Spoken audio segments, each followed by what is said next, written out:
All right, let's get right into it. We're going to break down this huge story that's unfolding in the world of AI.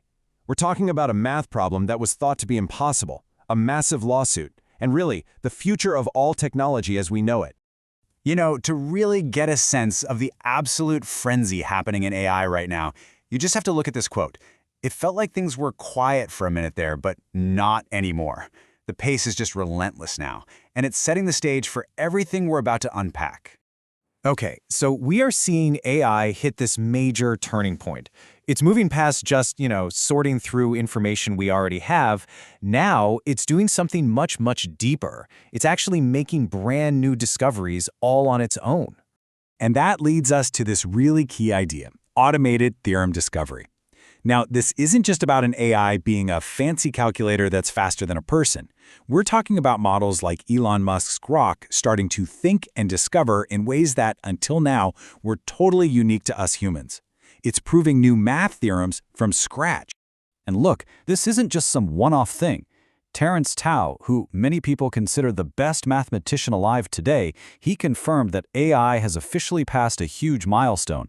It solved one of these super complex Erdős problems all by itself. This is a whole new ballgame. All right, so let's get into the specifics of this one particular breakthrough.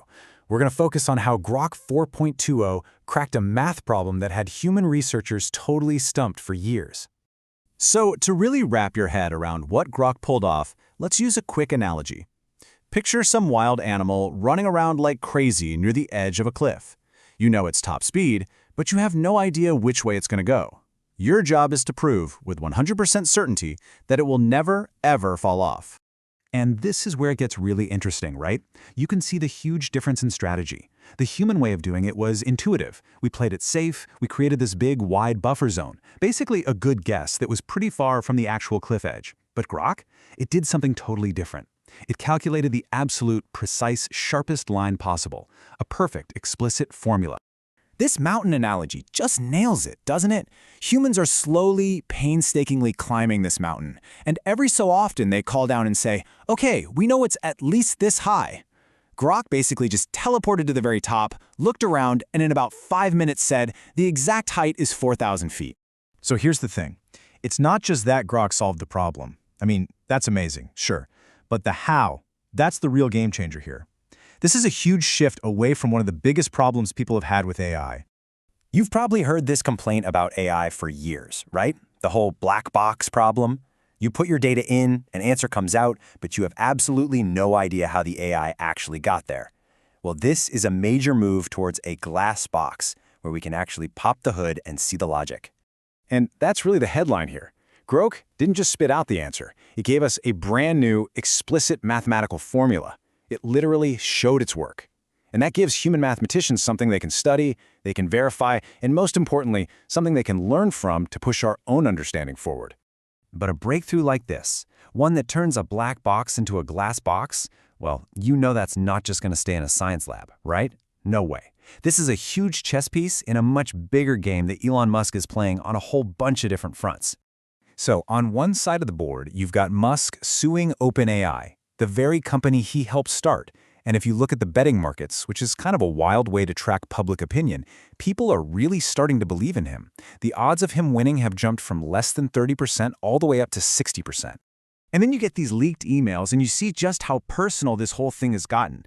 Here's OpenAI CEO Sam Altman basically telling Musk, "You're my hero. This really hurts."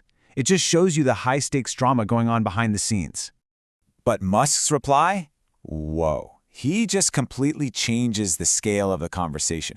He basically says, I get it, but this isn't about our feelings. This is about the future of all of humanity. He's framing this as a battle for civilization itself. So while he's fighting OpenAI with one hand, what's he doing with the other? He's shaking hands with the Pentagon. His company, xAI, has locked in a partnership to bring Grok to the U.S. Department of Defense. He's embedding his tech right into the heart of the national security system. So why Grok? Well, the official reasons are things like helping with data and running simulations. But the reason that really stands out is what they called a lack of ideological constraints. The department said they wanted an AI that would stick to lawful military actions and not be held back by the kind of social safety filters you see in other AI models. So let's just recap what we have here. You've got this insane new technology, you've got these bitter, high-stakes lawsuits, and you've got brand new military alliances. All of these incredibly powerful forces are now on a direct collision course. And that just leaves us with this one final question. When you have this crazy combination of exponential tech growth, corporate warfare, and military power all smashing together, it really makes you wonder, are we actually, like that first quote said, sliding into the singularity? And if we are, what on earth happens next?